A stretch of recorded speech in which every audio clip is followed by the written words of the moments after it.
David and Dominique, the mic is all yours. Thank you very much, Alan. And I really want to thank Stony Brook Film Festival. Alan and his team have been absolutely incredible to us and to all the other filmmakers here. We've had an incredible night of films.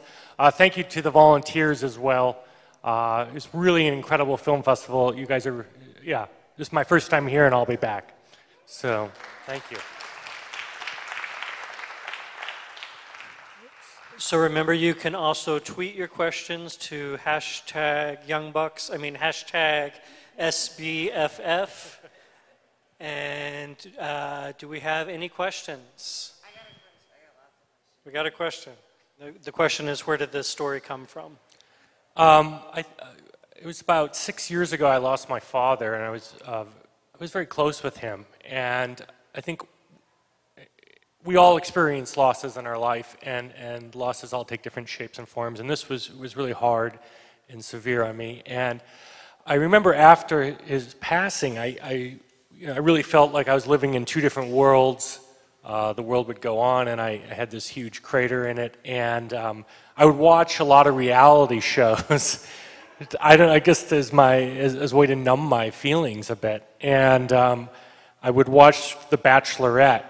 And there was like such a sadness behind me sitting there laughing at them. And I know that's cruel, but I was like, how does somebody end up on this show? And I guess I have no idea why people go on these shows. Everyone's got their own reasons. So I said, well, I'm going to write a script about kind of somebody dealing with loss, and that it's through going on this show that they're going to find some sort of redemption. That's where it came from. And I'm from Minnesota, and we had a family cabin for years, and I've always, the cabin culture, which is probably not too unlike upstate New York cabin culture, was something very close to me. Yes. Oh, okay. Don, I had a movie here last night. Like, I'll filter myself. I love the fact, at one point, I'm sobbing, crying, watching a movie, and then you switch gears and you do the reality show and you make people laugh. Like it was a comedy, drama, comedy. Like it was very, very, very fulfilling. Like badass. Well done. Thank you. Yeah, I think that the tone is really challenging. And I'll speak to the visual style because Dominique is here. We shot on two completely different cameras, so the eye would experience two very different tones. The reality show portion was shot on a camera that reality shows are shot on, a C300. And then the cabin portion was shot on an Alexa, which is more of it's a filmic film. Or a film, it's a digital film camera, basically. So you would experience jumping between these two worlds, the very saturated reality show and the more muted real world. Do you have anything? Sorry, I kind of.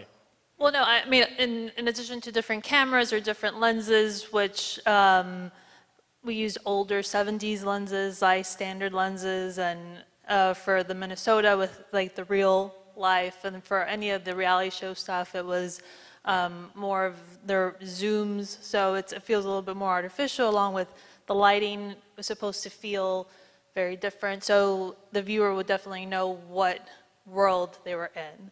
So. And I know Dominique and I really struggled shooting the reality show because, in filmmaking you strive to make a good-looking image, and we would look at the monitor and I'd say, Dominique, that looks too good. Like reality shows, they don't light them. So it was really hard to find that balance. Yes, a question back there. How long did it take to make the film? We shot the film over 14 days. We shot 6 days in Malibu at a. Well, no, it was actually 3 days in Malibu. We shot the reality show portion in 3 days. And then we shot LA from Minnesota 3 days, and then the rest of the time we were up in Minnesota by Crane Lake to film the rest. So it was very quickly shot. The reality show we ran 2 cameras, so that helped speed the process along. But we were also shooting 4 miles from the Canadian border, and there was a film incentive that brought us that far north.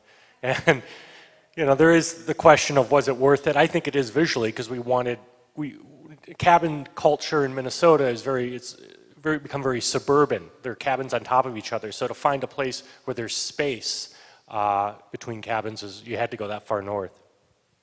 Yes, sir. Did you fund the film yourself? We had some private investors from Minnesota. Yeah, but yeah, there's no studio behind it. Other questions? Yes, ma'am. Thank you. Right, so the question is comparing how long it took yours to finish as opposed to like a major motion picture. A shooting schedule, it depends on the movie. A Marvel, superhero movie could take anywhere from 5 to 9 months to shoot, or it could, I would say an average Hollywood movie would take about 3 months. And then your smaller indies would probably take a month. Yeah, I mean, your average indie is about maybe 4 weeks, 3 to 4 weeks. Yes, sir, back there. Yeah, the question is how did you get some of the cast members you got for a small independent film like this? You know, I still ask myself that question because I got really, really blessed. I had a casting director, and we met at a Starbucks the first meeting, and he's sitting there and he's hemming and hawing, and he's like, well, I know Matthew Morrison. Let me just slide it to him and see if he's Glee's ending and he's looking for a feature. And it was very casual, and I didn't put any stock into it.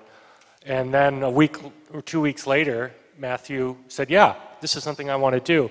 And I think it was really just hitting him at the right time. Glee was ending, he was used to working a ton. He was going to start a Broadway show, Finding Neverland, about 5 months later.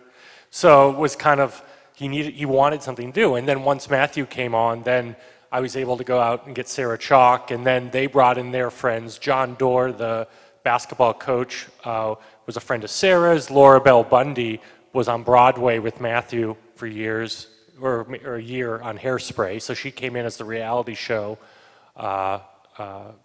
Kelly, and then we filled in from there. It's really luck and timing. Right? Right. Well, thank you. Thank you. Yes, ma'am.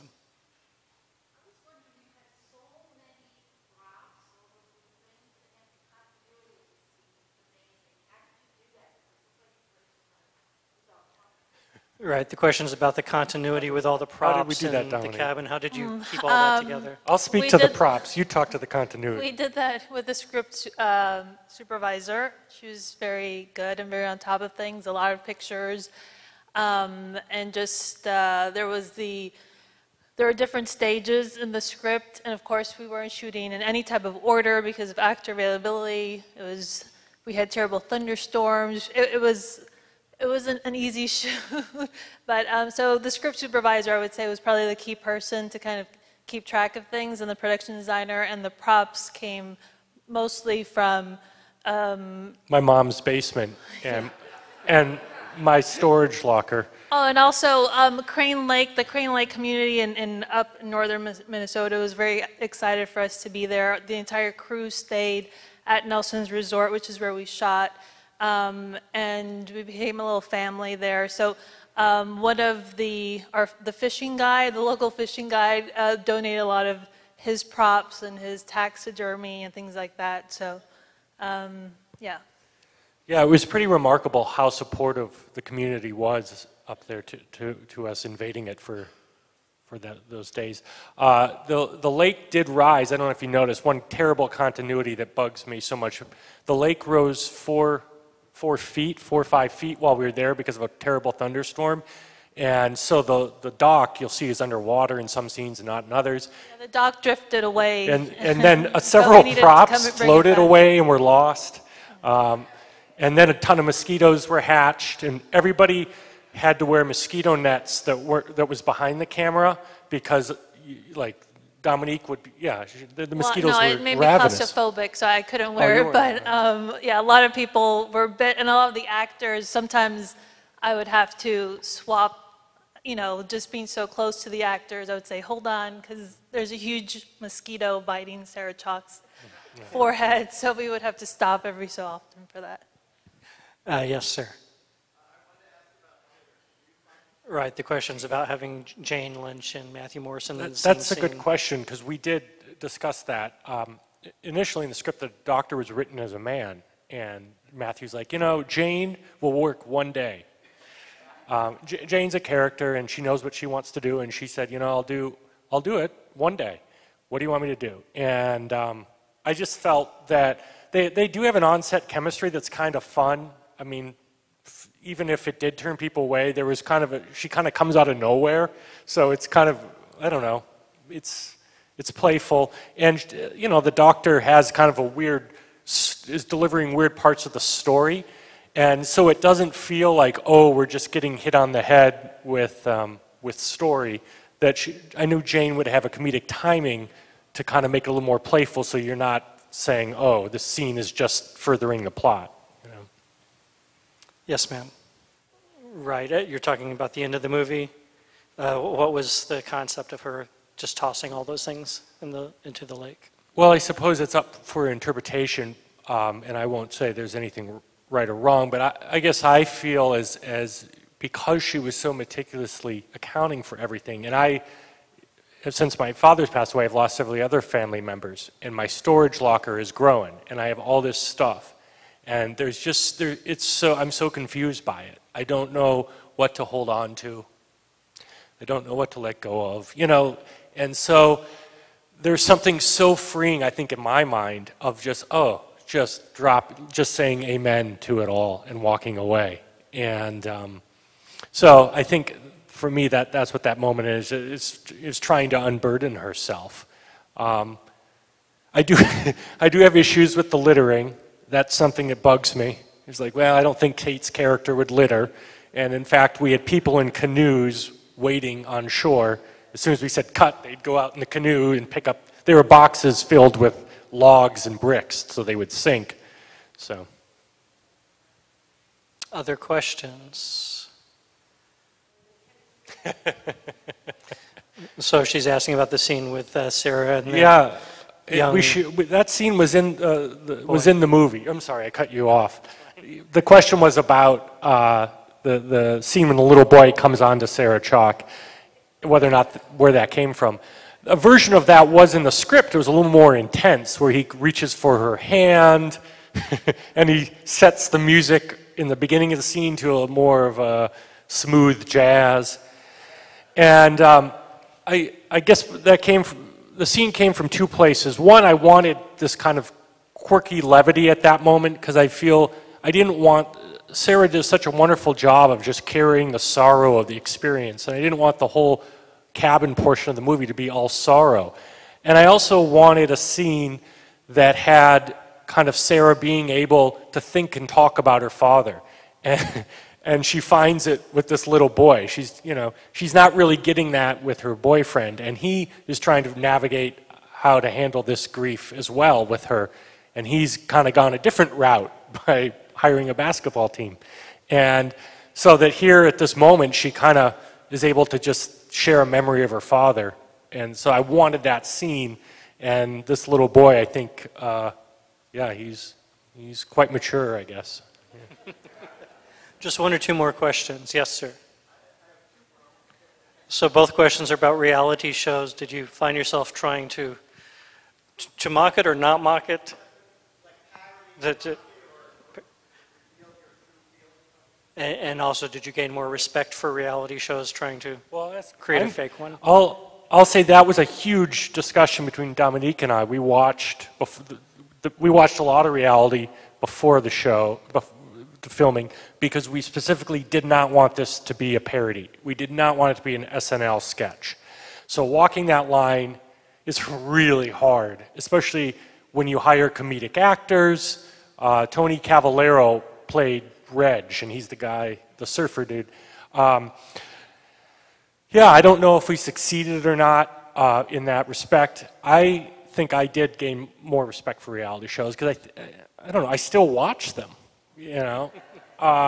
There's a real art to it. It seems like it's just so dumb, but it's really crafted to pull at heartstrings, and you know.